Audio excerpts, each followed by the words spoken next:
Hey guys, welcome to the channel and welcome back to another quick video. On this quick video, I want to give you guys some things to think about and things to know if you want to get started investing in real estate. Now, these are things that are basic but are very important things that you need to make sure you understand before you jump out there with both feet and get into the real estate game. Now, let's jump right into it. The first thing you got to think about is, what do you want to invest in? What types of real estate do you want to invest in? Do you want to invest in single family homes? Do you want to invest in multifamily homes, small apartments, maybe even duplexes, or even large apartment complexes or commercial buildings? You got to figure out what aspect of real estate that you want to be involved in. And keep in mind, if you're investing in multifamily properties, it's going to be a little more labor intensive if you decide to manage the property, right? Or you may decide that you want to have a management company, and that's okay too. But you've got to figure out, what types of real estate do I want to be involved with? And do I feel most comfortable with? Now, after that, you want to consider, how do you want to get in the game? Do you want to get in the game with the buy and hold strategy, where you want to buy properties and you want to rent them out and hold on to them for a long-term strategy? Or do you want to do flips, where you buy a piece of property low, fix it up, get it ready to sell it for profit? Or do you want to do wholesaling properties? Or do you want to buy notes? I mean, there's a lot of different ways you can get into real estate, right? You need to decide what's most comfortable for you. Now, the next thing you got to do is you got to start thinking about arranging some financing and figuring out how you're going to be paying for the property. Are you going to get loans? Are you going to buy cash? Are you going to leverage some equity in another piece of property, your own primary residence?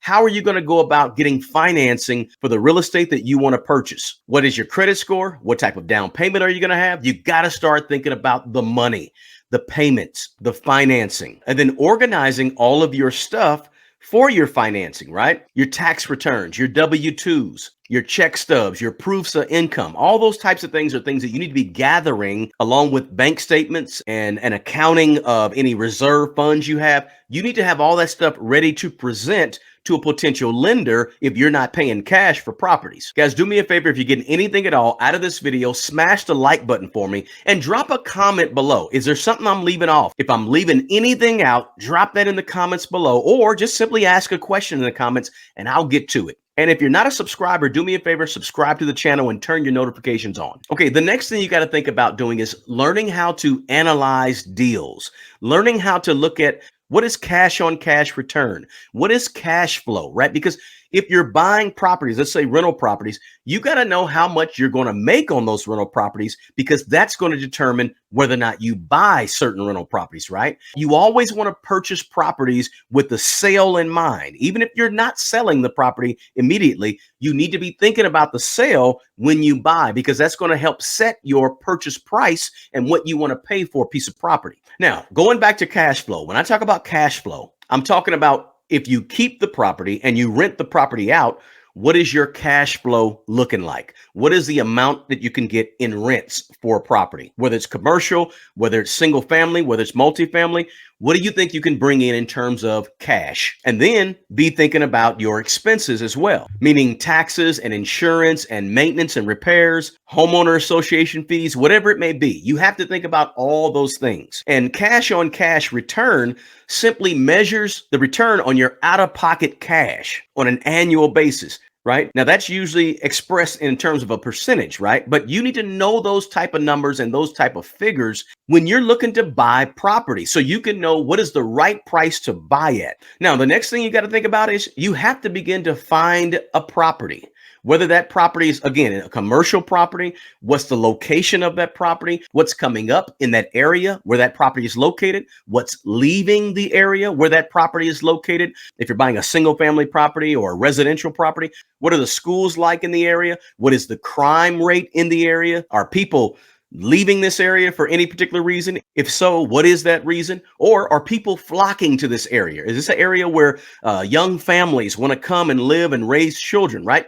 You need to know all the demographics about an area before you buy in an area. No matter if you're buying a warehouse, or if you're buying a commercial building, or if you're buying a mom and pop store on the corner down the street, it doesn't matter what you're buying. Single family home, you need to have all the information you can get about the area. I always suggest people go to the Planning and Zoning Commission in that area where you look to buy the property, and make sure you understand some of the rules and regulations and policy and code of the area where you want to buy the property. Because the more information you have about a property and the location that the property is located in, the better decision you can make about whether or not you need to purchase that property or not. So very important, guys. On this quick video, I just wanted to give you a few things to help you think about when you actually go and buy a piece of real estate. And when you make that decision to invest in property in general, these are things you need to be thinking about and have answers to before you make that decision. Hey, again, if you got anything at all out of this quick video, do me a favor, smash the like button, subscribe if you're not a subscriber, and drop a comment below and let me know, is there anything that I left out that people should be looking for if they're looking to invest in real estate? Guys, before you invest in real estate, do this first. You got to do this before you even think about getting into real estate. Number one, you have to figure out exactly what you want and write it down. Exactly what do you want out of real estate? Okay, do you want 10 houses? Do you want 5 houses? Do you want some land? What do you want? Specifically, write it down. That's your vision. The second thing you got to do is you have to figure out what are your goals, and your goals should be measurable and quantifiable. So your goals should be something that can be stated like this. I want 3 commercial properties in the next 5 years. I want 10 rental houses in the next 6 years. Okay? Quantifiable and measurable goals. Only a few of them, but your goals support your vision. And number 3, the third thing you got to do is you got to figure out what are your action steps. What are the habits you're going to do every single day, every single week to reach those goals. Do those things before you invest in real estate. All right, guys, we got the cabinet up. Looks good. Got that out the way. Next thing is going to be, we're going to have my painter come in tomorrow. He's going to do all touch-up paint throughout the rest of the property. And then after the painter gets done, then we'll have the exterminator come in for one more extermination. And then after that, we'll have it cleaned one more time. And then finally, in 3 or 4 days from now, we'll have our carpets cleaned throughout the house. So we're still working it and getting it going slowly but surely.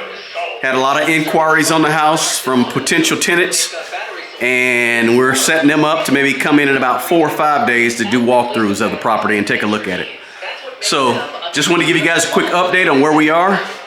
See you in a day or two.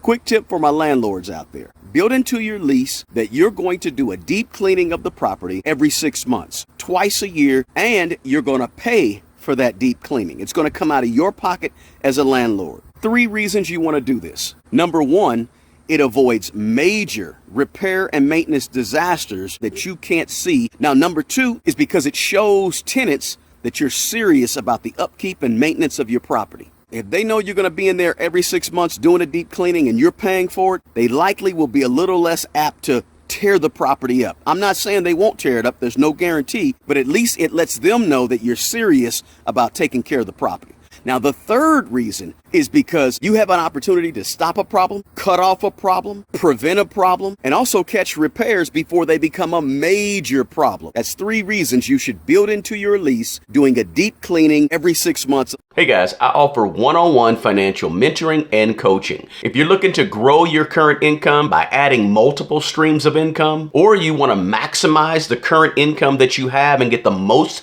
out of your money right now, or simply become a better manager of your money, a better steward over your current finances, I might be a good fit for you. Or if you're looking to get into the real estate game, perhaps buy properties, perhaps even manage the properties that you have right now better, or simply grow a real estate portfolio. I've got 22 years of owning and managing my own real estate, so I can definitely help you in that area as well. You'll find a link to my schedule below. Feel free to reach out to me, guys, and I'll see you on the next video.